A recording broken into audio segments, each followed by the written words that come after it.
எண்ணும் எழுத்தும்.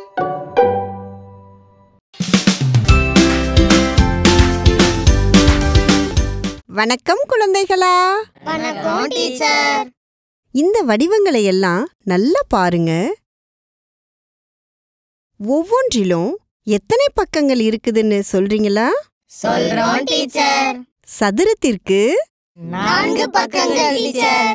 செவ்வகத்திற்கு 4 பக்கங்கள் டீச்சர். அப்படின்னா முக்கோணத்திற்கு 3 பக்கங்கள் டீச்சர். இப்போ நான் காண்பிக்கிற வடிவத்தை கவனமா பார்த்து சொல்றீங்களா? பக்கங்களே இல்ல டீச்சர். சரியா சொல்லிட்டீங்க.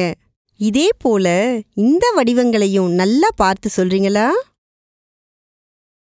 சொல்றோம் டீச்சர். கனசதுரத்திற்கு 6 பக்கங்கள் டீச்சர்.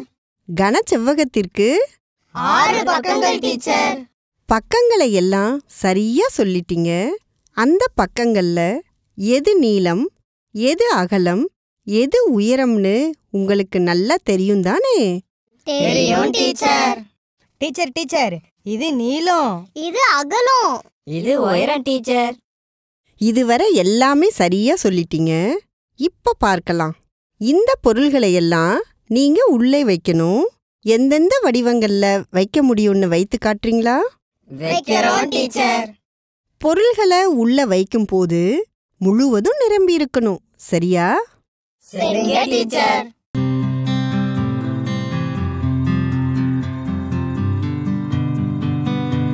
டீச்சர் டீச்சர், என்ன குழந்தைகளா?